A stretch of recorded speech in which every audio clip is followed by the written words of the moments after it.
Hi, Trevor here from Solver Builders. We're excited to let you know about the podcast that we're now releasing called the Nelson Builders Podcast, about all things building and things that are related to the building industry, to give you more information around products and services. And if there's anything you'd like us to cover in future podcasts, please get in contact and let us know. And if you know of anybody who has an interesting service or product that we could highlight, then we'd love to have them on.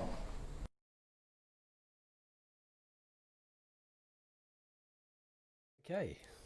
Thank you, Ben, for giving us the opportunity to come and talk to you about Coman Construction.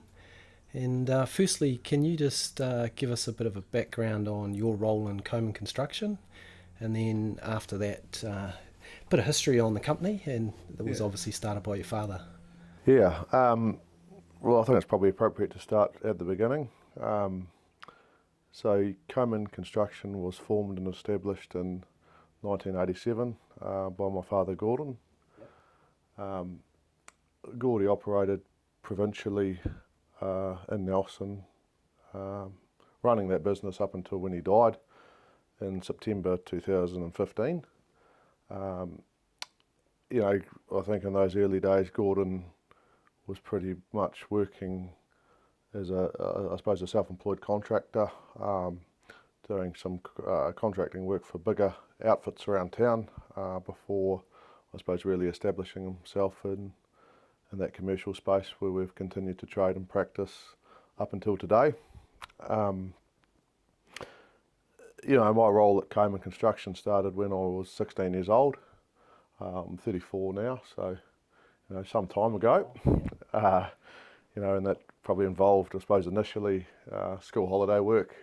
You know, just during my time at Waimea College, where we came down and worked during school holidays or over long weekends, or did whatever Dad needed us to do at the time. I sort of hung around school until the end of the sixth form, and I decided that the time was right for me to move on, and decided to go and work for the family firm, and began my apprenticeship through a partner company of Coman Construction, which was Coman Properties, where I started building small residential dwellings actually in the Waimea village.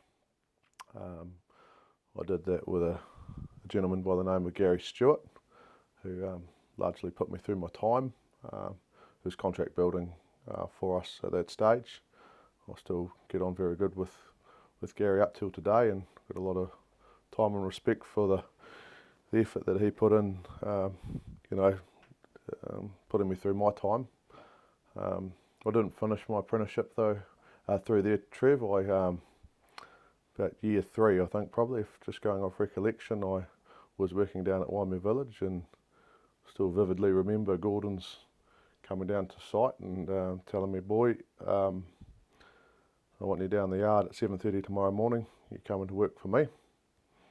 So I didn't really have a choice in the matter. So what was quite a good working environment down there was sort of tipped on its head. And I went to finish my apprenticeship with Dad. Probably got some exposure to that commercial industrial construction, which I think was probably, looking back at it, was probably good for me. Gave me a good rounding of carpentry skills, and a good taste for all elements of construction, really. And I suppose I progressed through the ladder at the firm. I finished my time, and I was appointed to. I was given responsibility at a pretty young age. I was taking on leading hand roles. I run some jobs for the firm. Probably a reasonably significant one towards the end was the Headingley Centre of the Grace Church. So I built that amongst a few others, and here again, I think one day came along and Gordon said, "Well, you're actually coming into the office now." So didn't get much of a choice in the matter. But to be honest, I think I was ready, in the sense that I was excited by the opportunity, and I spent some time with our quantity surveying team. Probably annoyed were greatly annoyed. I suspect Hamish Capley, who's still with us today as a QS, asking a lot of questions of Hamish and assisting in our pricing and I suppose probably the commercial responsibilities and running a construction company. A lot of the work, to be honest, that Dad didn't like doing. Dad was certainly in, the elements of construction he loved was at the coalface. He's very good at managing, our guys on site and ensuring we had efficiencies on site. But didn't like the number side of it too much. And I did like the number side of it, so we probably, in that respect, we worked pretty well together. And it was, Gordy will be, obviously every day he's missed, and it's different now. But you keep going, and he, as I said, he died in 2015, and at that stage, I suppose have stepped up and now the managing director of Coman's, and so far we've continued to trade, and I think we're tracking along pretty well, and I think everybody's still gainfully employed and enjoying what we're doing. So it's definitely grown into a big business. You obviously employ a lot of staff, and also have your scaffolding division as well. Yeah, and that's there's a bit of a story in that too, in the sense that we recognised certainly probably around that 2014-15 era, we were spending a lot of money externally on scaffold, and I probably perceived, rightly or wrongly, that it was a bit of a risk area for us in our business. It's some pretty big numbers in the sense that we were, had big blocks of scaffold up for quite a period of time, and as you would know in the industry, it only takes a couple of weeks of rain. You're still paying for rental on the scaffold, and the cost can escalate pretty quickly. So it was actually for the Richmond Mall job. We were working down at Pack and Save, and at that stage we thought to ourselves, well, here's possibly an opportunity for us to acquire some scaffolding plant ourselves. We had a gentleman at the time by the name of Ryan McDonald, who was working for us, who'd come up from Christchurch. He's a qualified scaffolder, wanting to do a building apprenticeship. I had a discussion with Ryan about his appetite to install scaffolding for us on that particular job, even though he was at that stage building for us.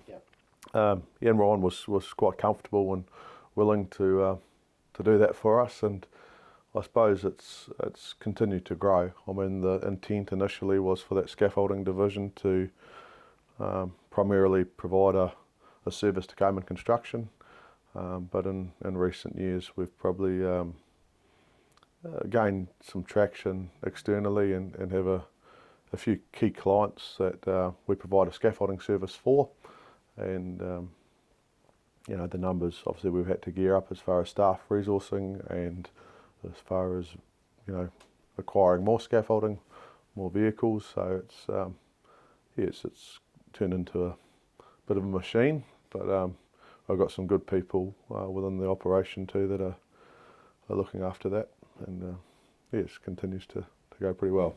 Okay. What about, obviously it is a family business, and virtually most of your family are involved in the business, aren't they? Yeah, and that's special. I've got two brothers. I've got two younger brothers.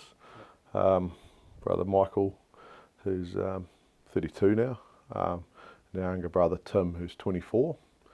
Both of those are boys now working with me within the firm. Michael's just come back from spending a significant period over in the UK playing professional rugby. It's just good to have him back. He's got some good attributes, Mikey, and he's keen to learn. So he's working in this office environment here with me, and learning the various entities of the business. And he's been great actually, and for me personally to have him around, it's certainly helped with my workload and he's helped me keep the work-life balance in check, so that's good. Yep. And young Timothy, so he's just recently finished his building apprenticeship. Tim's playing rugby down at Waimara Boys, and recently moved into a house down Berryfield Drive and with his partner, so they're doing well. And Mum was obviously still a director of the business and still heavily involved in the business too, just within our administration team, and amongst other stuff that she does for the firm as well. So yeah, it's a good tight knit family business, and you know that makes it pretty special. Yeah. Tell us a little bit about Coman Holdings and your sort of tie-in with Pics Peanut Butter. Yeah, okay. So yeah, Coman Holdings is another family business. This company that was established in 1990, and the purpose of that company was to acquire land for design, build and leaseback. And I suppose over the years we have it's served its purpose in the sense that we have been able to create work for Coman Construction. We have been able to provide, I suppose, our tenant family with options for design, build, leaseback, and one of those being Pico Productions Limited, or Pics Peanut Butter as it's more commonly known. So to see companies like that, their businesses grow, in Pics' case exponentially, is pretty special and pretty cool to watch. So yeah, that's certainly as far as companies, though Coman Construction and Coman Holdings run completely separately, but they do partner on these developments in which, you know, if Coman Holdings acquire or work through a development and get a tenant in place, Coman Construction will deliver that work on behalf. So yeah, it's worked well. Yeah.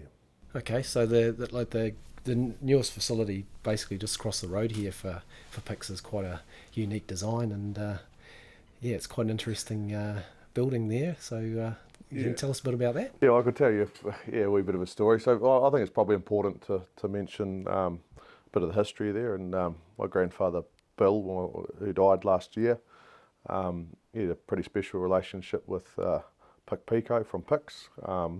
Actually, I think one of Pics' first factories down Wakatu Industrial Estate was right next to my grandfather's office, and I think they struck it off or hit it off, and they've sort of remained good friends until Bill died last year.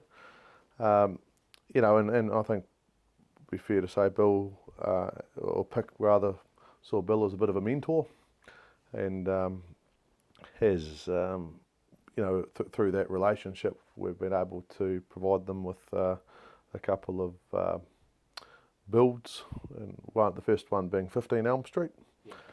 15 Elm Street, we thought at the time, Pic thought at the time might be a bit too big, so we sublet half of that out to Peter Baker Transport until such time as Pic quickly needed that space again. So yeah, that was pretty cool to see that pretty rapid growth. And then I suppose we're on the lock. We recognised, well, specifically Pic and Bill recognised that there's going to be a need to go again, and Pic wanted to create something pretty special. So we acquired some land on Saxton's Road and began a bit of master planning with pretty close help with Simon Hall from Jerem Tokabaran Architects. They've been certainly pretty instrumental in that master planning, and over the course of about 4 or 5 years have developed that site, which is now known as Pics Peanut Butter World.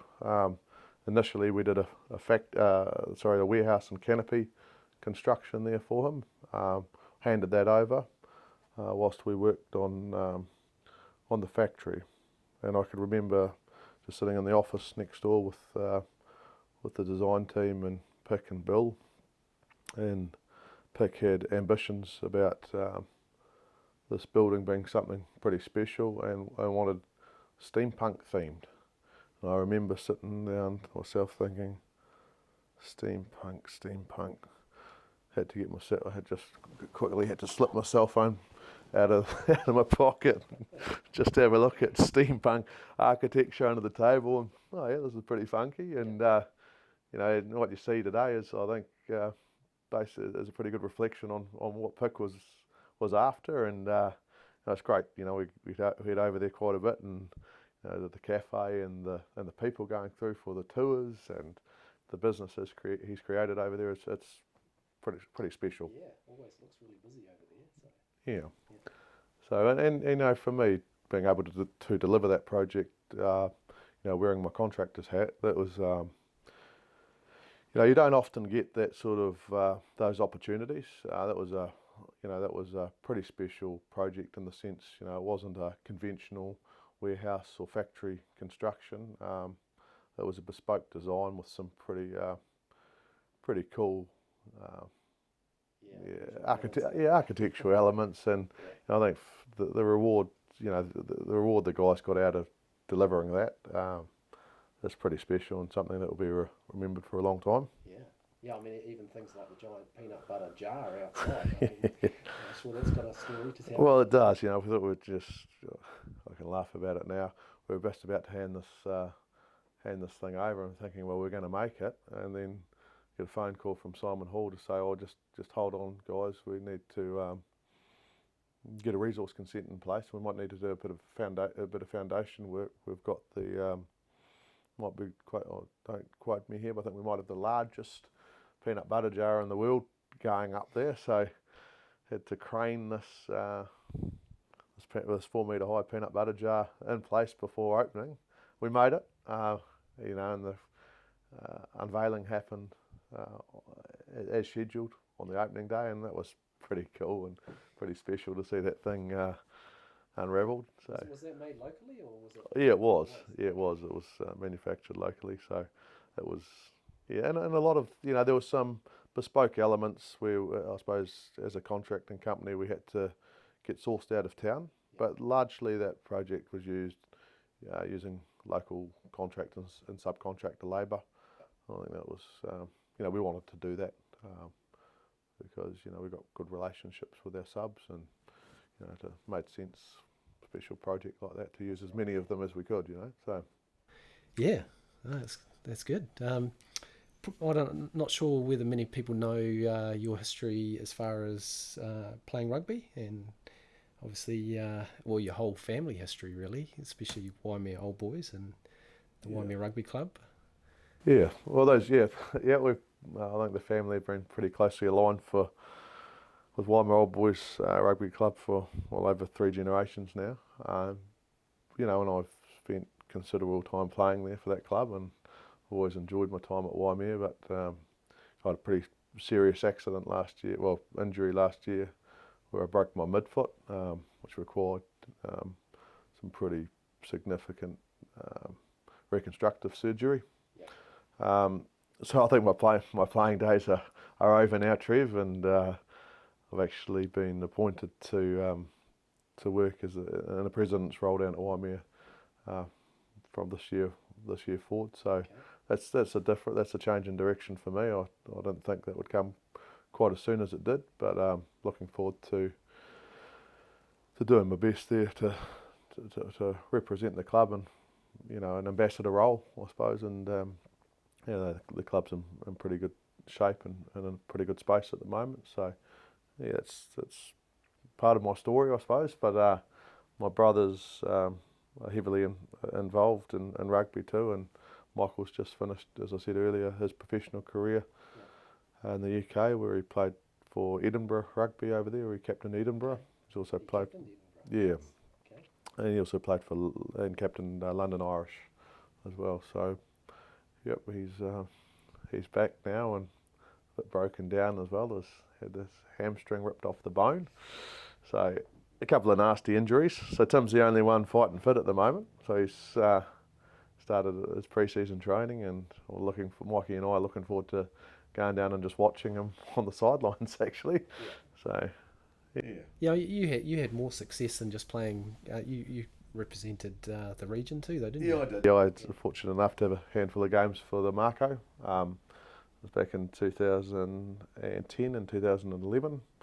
And that was pretty special. You know, it was certainly not the powerhouse that they are now back then. But you know, we had some good times, and I've remained good friends with a lot of the guys I still played rugby with back then. And yeah, Mikey was playing for Hawke's Bay at the time, and we never quite got to play against each other. One of us was always injured at the time, but yeah. So and Mike's, it's a pretty brief overview of Mike's career. He's had some games also for, he's had some games for the Canterbury Rugby Union. Obviously played for and captained Hawke's Bay for a long time. Had a game for the Hurricanes as well. So yeah, seasoned veteran, one would say.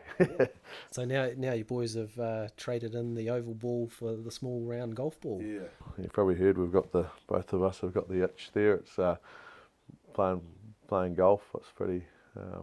I think it's been good for us actually. We try to get out at least once a week just to keep the work-life balance in check, Trev. And I think someone tried to tell me it was going to be good for me and it would be a good chance to unwind, but sometimes often walk off that golf course, I reckon, more wound up than when I walked on. So I don't know what the answer is there, but yeah. And we're both pretty competitive too, so that always gives it a bit of an element, doesn't it, with the brotherly competition. Yeah. Well, I mean, obviously running Coman Construction full time and being involved in Coman Holdings, you don't have a lot of downtime. So is there other things that you do outside of work to sort of try and wind down? Yeah, I mean, I'll start by saying, the job is demanding, and it does take its toll in the sense that there's not a lot of spare time, and you would know this construction space is can at times be all consuming, but it's the nature of the industry, and you got to do what you got to do to survive at times, and sometimes that means big hours. But things I enjoy outside of work, because I do really enjoy my work. I love spending time with my family. So I'm an uncle now. So Mike and his wife Lauren have got a wee boy Ollie, who's 7 months old, just starting to crawl. So he's a bit of a handful. He's a great wee fella. I'm into my mountain biking too, Trev. So I quite often get out with the mates and hit the hills, get a sweat up, and it sort of takes the edge off. Golf, as we talked about, they're probably the main things, and just kicking around with guys outside of work. That's what I do, really. Okay. Yeah. Oh, good to hear. I think we probably anything else you want to sort of talk about, or do you? That's a story in a nutshell. It's I think the construction companies are still in a pretty good space. I think certainly the Nelson market's pretty busy and at the moment, and I think certainly with the commitments that we've got confirmed and upcoming next couple of years, I can't see that changing too much. I think what's helped that for Coman's has largely been on the back of some of our own development. Just created work for the construction machine, but I think unless there's a global event, I think that will continue. Nelson's a good place to live, and people want to be here. So the work's certainly out there at the moment, isn't it? It certainly is. Yeah. Okay. Well, thanks very much for being open and honest with us, Ben, and thanks very much for your time. Cheers, Trevor. Thank you.